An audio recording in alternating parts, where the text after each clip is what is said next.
We'd like to welcome each and every individual to Voices of Integrity podcast for Top Gun training program. So we're on day 3 of week 1. Nora, what you got for us today? So some pretty cool stuff I think has happened since I've watched the first video. One of my takeaways on that one too was the fact that I think it was when you were talking to Lance and going through a call with him, and it was like a conversation. And then yesterday too, you were talking to a gentleman, and it was just really cool because it wasn't like you were selling him something. It was just a simple conversation, um, and like it worked really well. So I thought that was really cool and kind of like encouraging, um, kind of something I want to strive for, to just like have conversations with people. And then if it leads to sales, obviously that's, we need to make money, but first and foremost, it's just a conversation. A lot of times when you're feeling that's a great point. So you're feeling under pressure to have to reach your goals or to just pay the bills, one or the other. And that there's nothing wrong with either one of those. But what you're doing is the examination, solution, and implementation. So the 3-step process in any sale, really, it really is examination, solution, and implementation. So it doesn't matter what type of sale you're in, that's what it is. So if you can differentiate yourself, whatever product or service you're selling, and so, we have a 3-step process. And this is for any company: examination, solution, and implementation. See, think, and do. And so you can say that. So a lot of companies say, well, we're different than other people. So they say they're different from other people. We do business differently than other people in our industry. It's easy to say that, but do you do it? If your sales process doesn't reflect that you're different, well, then, you're just using words and people pick that up. And so when you do the asking of the key questions and you ask questions that the competitor isn't asking, then people are like, well, I thought we were talking about, you know, putting an addition on our home, or I thought we were doing this, or I thought we were doing this. Why are you asking these other questions? And so the personality one is probably like Tom Coons, but he's a expressive, and so he can get away with it. He knows how to go ahead and incorporate that into a sales presentation. And the way to incorporate that in is we have some kind of questions. So we have a 3-step process to determine in best how we might be able to help people. And so examination is step 1, solution and implementation. In the examination, and then you go in to explain each one of these. So you do a very short setup. And you explain, this is our process. So Kenny, when he was talking with Mel, owner of Bluegate, and Alvin, and I think Ernie might have been there, and Mel talked all about the experience in construction. So Kenny asked him about, the experience. So you get an addition on a home, you get a garage, you get a roof, you get whatever you get. Okay, great, but what's the experience? And so is the experience, so in your sales, your marketing is your first part of the experience. And that's what Tom Coons says, like in branding. So their companies pay millions and millions of dollars to brand their company. Tom's the best branding explanation I've ever heard. And somebody asked him about what's branding. And he says, branding is where your logo, everything about the entity, it's the DNA of your company. It's the experience you want them to have. It's the experience you want them to have. So you explain that process up there. And so you go in, and so for movies, most of the movie making process is not actually on film, it's behind film. You work on every scene, you make sure everything's perfect. In the military, you do practice runs. It's not the war, And so, but how much time do you spend practicing your presentation, your sales presentation? Not much. Or going through objections and going through that. That's what boot camp is. It's preparing for what you're going to do. So personally, I didn't like when, people listen to me, and I don't like to listen to other people. Well, just because I don't like it doesn't mean I shouldn't do it. So should each of you go ahead and in the boot camp, should you go ahead and do the presentation and give me permission, encouragement, push me to say, Mark, critique this. Like Nora yesterday, she went ahead and asked me, she asked me to critique one of her emails. So I'm always seeing something that could be better, but I often don't say it because I don't want people to feel I'm being negative. Do you practice it with one another and look at the different personalities, or male and female, older and younger? So salespeople, it's an art, it's a science. When you see a salesperson, most people don't like salespeople. They just don't, because they've never had an experience with a real salesperson. A real salesperson is it's so smooth, it's so natural. It doesn't even seem like they're selling. So you get to the point where you're talking about the personality and you say, we kind of have a little fun exercise on personality. And what that does is it helps us to go ahead and give you the experience that you're looking for. So which of these 4 shapes would you tend to like the most? So then it becomes playful, like a child. And what you're doing is you're trying to go ahead and give them the experience. So each one of the 4 different personalities, they're gonna look at the experience differently. Nice. Anything else, Nora, you got? Something else on the personalities. I think it was 2 days ago I had a call where the gentleman, I asked him if he does anything with personalities on like his employees or with his employees, and he said no, and then he went into this whole like spiel of like how he doesn't like personalities. He thinks it's like it's inaccurate and it's kind of a joke is what he was saying. And I was like, that's interesting. Can I try it? And he was like, sure. And so I did. I did, and it was funny because he's very analytic. So everything I said, he was like, well, part of that, yeah, I could see that, but then the other part, and I'm like, just by your reaction, like I didn't say it, but I was thinking to myself, just by the way you're responding to some of it, it's actually proving that the personality is right. So it Yeah, was and fun. it's really cute because you can actually do that. You get good at it. You can tell people. So when I do presentations in front of people, so do any one of you want to go ahead and do the personalities tonight at the event? Like at the Christmas party. So in the your friend, your voice in my headset, the one on friendship, there's a page on there for kids. So all the kids could go ahead and have, all the kids could have that on friendship and say, go to this page and then fill this out. And then you say, if you want some of these for your own family. So you demonstrate it and people see how much people resonate. They're looking around and they're like, people are having fun. Like, this is kind of cool about that. And that gets to be. So when I do a presentation in front of people, I say, now I'm going to go ahead and, ask you some questions. And, which of these 4 shapes? And, sometimes there's people that, there's sometimes people like, which of these 4 shapes, do you like the most? There's some that, think the test is stupid, or they're all of the personalities. And if you think the test is stupid or is inaccurate, it's okay. That kind of reveals your personality. And so it's so cool when you get out in front of somebody and you checkmate them. There's a personality out there that doesn't believe in personalities and think it's not accurate and this and this and this, and that's okay. Like, I'll explain that at the end.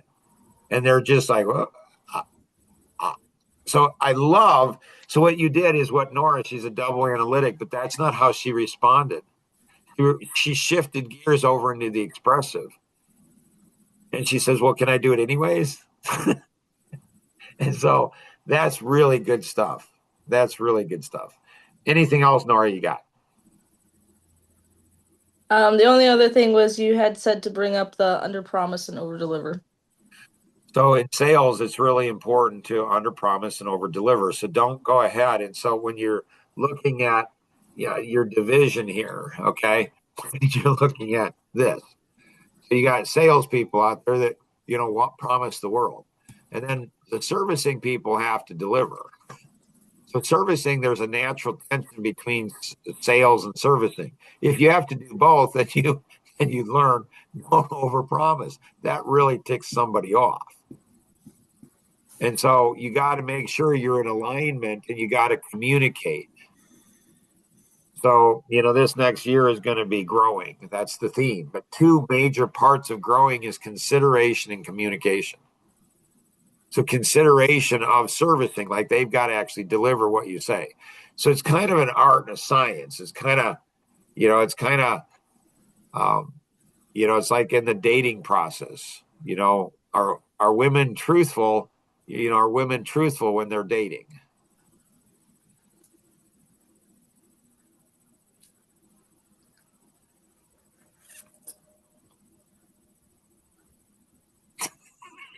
Depends on the personality, probably.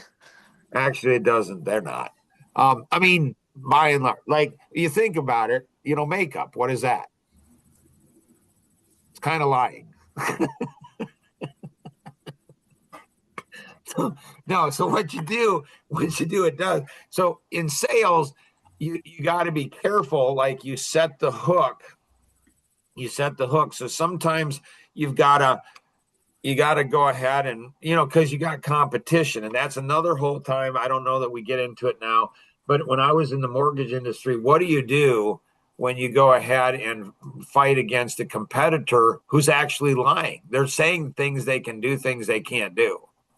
So it's like the customer wants to believe that people are telling the truth, especially when they're getting a great deal, but they're probably going to be in quality. So you go ahead and get out in front of that person. You get out in front of that person, the competitor that's lying or not deceiving or whatever, and you say, if somebody says this, this is probably what it's meaning. And so you might go ahead and put a little makeup on. You might put some makeup on in the sales process, but once you set the hook, then you go ahead and make sure that they're strong. Like this is what they're getting. Customers will hear what they want to hear, and they won't what they won't. So when you're going between these two, you want to go ahead. So they'll hear what they want to hear. And so you got to be really careful about that because they're sneaky little buggers. So we once had a situation where we were bidding against someone that kind of, I don't know, they had an old price, and it was 6 months later that we were bidding the project, and our competitor said they can match the old price, and that they went and did the job, and then the price came back at like, I don't know, $600 more. The price came back at where we came in. Like, and then once when we later bid it against that individual, I told the customer kind of what happened. How do you, I guess I don't want to be go and just degrade my competitors, but how do you like integrate that into your sales? So Luke, business is war. You don't want to degrade your competitor. You want to destroy him. You just eat them alive, spit them out, run them over. But you want to do it in a really nice way that it doesn't look like that's what you're doing. Got it. So you do the amiable trick. The amiable will eat you alive. I mean, and you don't even know it. You're like, thank you for destroying me. Like, what? Oh, they're amiables are vicious creatures. They just are. And that's what you do in business. So the box 12 success stories, it's a success story for you. So in a testimony, in the testimony book that you have, your presentation book. So First thing I did when I went into sales, I'm 23 years old, and I created a presentation book. Like, they didn't give me a presentation book. So I had to create a 3-ring binder, and I put in testimonies, mine and other people's, and all kinds of stuff. And I went through and did. So I created a presentation book. I was before computers and smartphones and all that kind of stuff. And then I went ahead and created a little 3x5 index card system. So when I'd go in, I'd have things organized. Nobody taught me any of that in college and any of the classes. It's just common sense. Like, I've got to have data. Like, I knew at 23, like, if I'm going to sell, I need to know what their names of their husband and wife and family. I need to know key things about them. So I need to know all of that. So what you do is you destroy the competition, but do it with a smile. And so there's a book, 31 about Chinese. Ask me about that when you guys come over, maybe on a Friday or something. Anyways, what you do is you create a testimony, and the testimony destroys the competition. I mean, so what you do is you get negative stories of the competition. You don't have to name names. I would not name names. It's more potent if you go, I'm not saying this about the competitor. You say, I'm not saying this about ABC Construction. I'm just saying that there are some companies out there that this is what they would do. And here's a testimony from one of one of the people who that actually happened. So I want to protect you. Again, you slide into the amiable, and the amiable is just, man, they're vicious. And that's why you want them on your team. Because they do it in a way, like these two will do it outwardly. This person will explain it. This person, they'll just absolutely steal your lunch, and you'll say, thank you for stealing my lunch. They're just, so you want them on your side.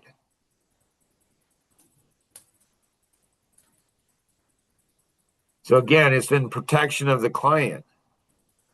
So that's the part I don't like about business, is there's a lot of gray. But in business, if you're protecting the consumer from being deceived, to me, that's a good thing. And you're doing it in a professional way, not to look bad. Becky, anything you got? So the other day on that phone call with Nora,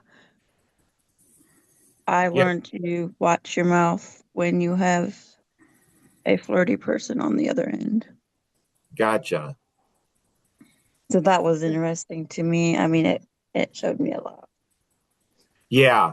So with women, it's another whole genre. Probably we'll have a whole section for women. And so, there's acceptable stuff, and then there's not acceptable stuff. From my perspective, his response was over the line. I don't think it was appropriate. And so what that does is it leaves a bad taste in my mouth, where I'm like I don't even want to work with the guy. And so it's an observation. And so that kind of stuff. But did we tease him inadvertently? Like, we were surprised. Nobody more than me. I'm like, I've heard a lot of stuff, but that I have never heard of. And that's over the line. So yeah, learning that. So good.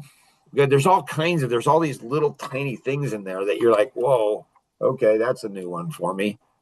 And so how do you anticipate stuff? Excellent. Kenny. I talked with, after I got a few estimates out yesterday, and then I talked with them afterwards, and then I was able to make sure they got it. And then I also got another estimate out to them in the same day, made some changes to their estimate in the same day. So that accelerated that process with, talking with them right afterwards, rather than waiting until the email goes out. And I looked in our software, it doesn't have the capability to text or do anything besides email for the customers. So I don't know. I guess I'll just have to manually call them. Well, at some point, what you might want to look at is with Shuaib and the Life GPS CRM system. So one of the benefits of having your own programming team is that you can go ahead when the software doesn't, like one little tiny piece of change in the software can change everything for you. And so if you can get it to where it's your own stuff, man, I'm telling you, it's worth its weight in gold. So that's long-term solution. Uh-huh. And then I got an objection when it was, the customer just wanted to get a price from somebody else too. Yep. I know how you feel. Others have felt the same way, and this is what they found. And so there's one guy that he encouraged getting, two other estimates. I'm not saying I'd do that. I don't know. And so if somebody says they're going to do it, you often just submit to them and say, yeah, not a problem. That's okay. Here's something that's going to be really important. So you educate them in the process.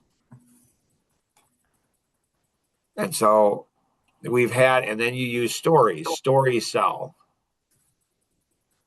So you figure out stories. They can be your stories, somebody else's stories. Find somebody that has 30, 40 years of experience in sales or in business, and you find stories and use their stories. So we had a customer that went ahead and did this, and this is what they found. So what you want to do is you want to go ahead and plant seeds of doubt. So that book that you read, one of Malcolm Gladwell's book, where he talks about, and I would encourage you all to be readers because it will shape your mind. Years ago, I thought, how do I think the way I think? And a big part of how I think the way I think is because, and I'm not naturally a reader. Rosanna likes to read. I don't like to read. I just don't like it. And so Kenny read one of Malcolm Gladwell's books. And so because he has the backstory of all of that we want as people to trust people. But that's going to often hurt the customer. So you want to go through and do that. If you face that a lot, you might have something in your sales presentation book and pull it out and say, so if they say, I'm going to talk to a competitor, you give them a sheet and say, this is what you want to do. Now, again, in Ford versus Ferrari, when he took the stopwatches and then he bumped the lug nuts off. I don't know what's fair and what's not. I don't know. And so, but what this one sales guy did, I'm not endorsing this. I'm not saying it's right or wrong. I'm just saying that, hey, this is what. So if you give people and you ask, you come up with a term. You come up with a term that you coin the term. Like nobody else in construction knows what that term is. And you say, hey, ask when you're going through, ask them this list. And you make up a term. And when they ask the competitor, they say, what do you guys do with, pre-post construction, punch list or whatever. You come up with a term only you know. And when they ask the competitor for that, the competitor doesn't know. And the competitor looks stupid. So another thing, we have one customer I talked with yesterday. He wants a discount. It's like, can he get a 5% discount? So hey, we'll give him a price and then upcharge 5%. You often go ahead, give him a discount. Yeah, you often bump the price up and give him a discount. Got it. And so again, these are things in business I don't like. They're gray. They're a whole bunch. There's more gray than black and white. It just is business. And so that kind of stuff, from my perspective, that kind of stuff is acceptable. Again, but there's, that's where you get into the gray area.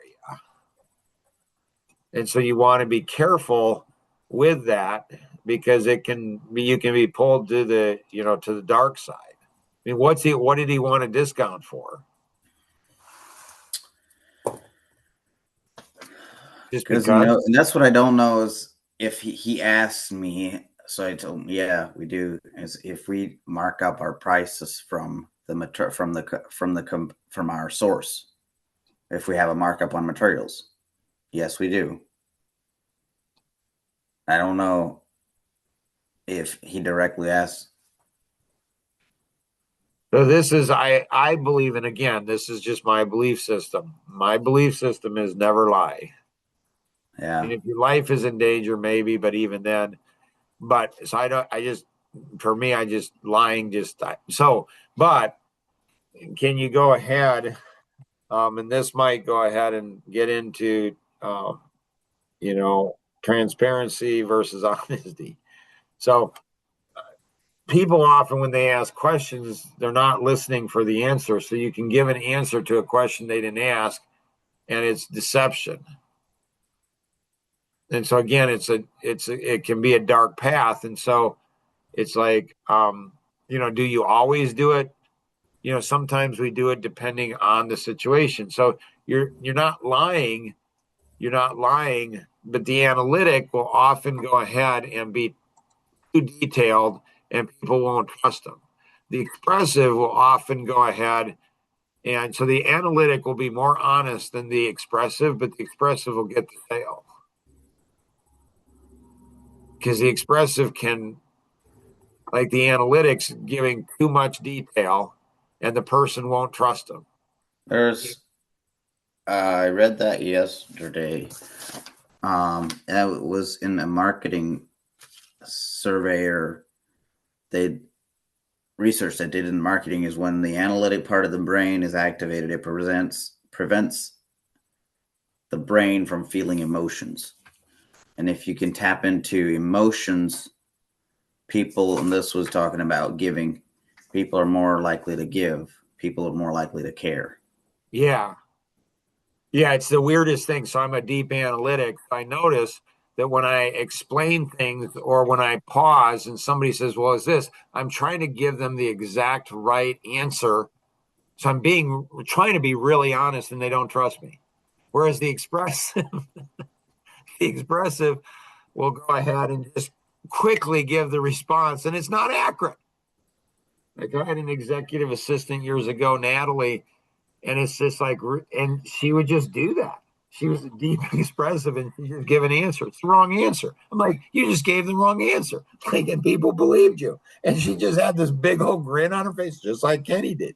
Like, just big old grin. She's like, yeah, I know. I'm like, really? Like, this is, and people loved it. They absolutely loved it. I'm like, dang, that's weird. So, anybody else have anything else? Yes. How do you overcome, like, I looked at a project yesterday, and if I were to be in the customer, which I don't know, you can't do that, but how do you overcome price? Like, this seems expensive for Yeah. this So what service. you often do is you do that in the examination. If you wait for price to come up, you become proactive in it. So you do it beforehand, and you often have a basic, intermediate, and advanced. And so you guys have been exposed to synergy and action vision and selling action vision and synergy and stuff. So you think, well, like, you know, the personality, you think it's to sell. It's not to sell action vision. It's to go ahead and sell anything. So you guys listen to the presentation. Like we have a 3-step process: examination, solution, implementation. In the solution, we have found that clients like 3 types of solutions: kind of a basic, intermediate, and advanced. So what you do is you know, have you ever heard of if it's too good to be true, it probably is. Have you ever heard of, you get what you pay for? And so what you do is you build that into your sales presentation. And so if somebody's giving you a dramatically lower price, probably they are, lying to you, or you're getting lower quality.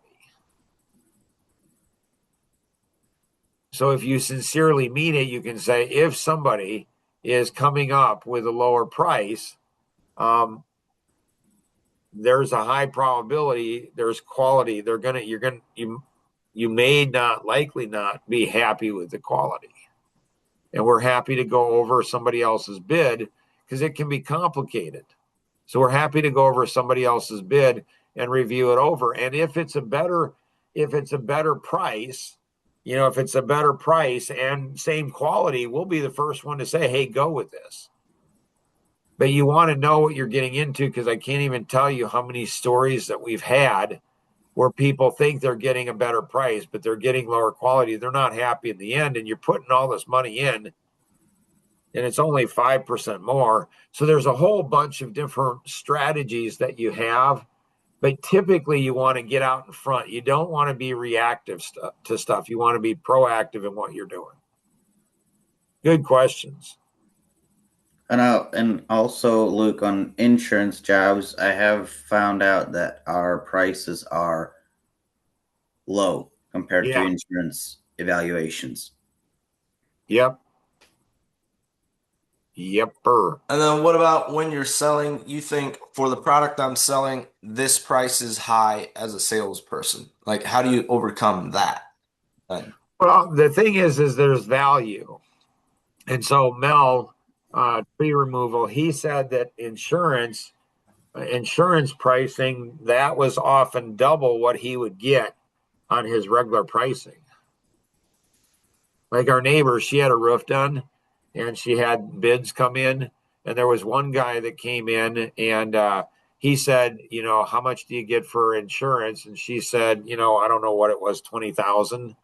And he says, well, my price is 15,000, but I'll split the difference with you. We'll charge the insurance company 20,000 and I'll split the difference with you. And she's like, she didn't work with the guy because she doesn't trust him. And so on that there, but why is insurance paying twice as much? That's not common for insurance companies. They know. So they want to get it done fast and high quality and move on to the next one. They don't want issues, especially with storm damage stuff. So the market is what the market will bear. So there's some prices, there's some jobs that you take that are, going to have less profit margin. There's some that are going to go ahead and have higher profit margins. If an insurance company is willing and able to pay that, they've done their research. So you're charging less. Like, how you guys are, there's some challenges in year 2 with you guys holding your margins, right? You guys are half of the margin what you'd like to be. So what you're doing is you're giving up profit. Yep. So other competitors are charging more. So it's believing in your product and your service and having confidence in your pricing and all that you guys do. You want to pay your team members, your employees, you want to pay them the best you can pay them. And you want to have some profit left over at the end. To do that, you've got to charge more. Otherwise, you're not going to be able to do it. So we're kind of out of time here. So maybe next time we'll talk about the marketing model, which connects into sales, and then the fishery principle, and that connects back into a relationship model.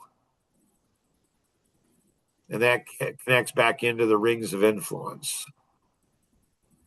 So next time you guys go ahead and we do this, we might start out with this, we'll see.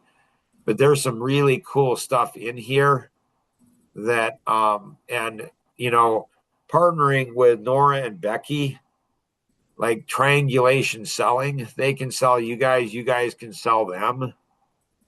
I'm often in triangulation selling. When you're selling a referral partner, you say, they're not the lowest price, but they're not the highest, but they do give the highest value for what they're doing. It's reasonable price. It's good price.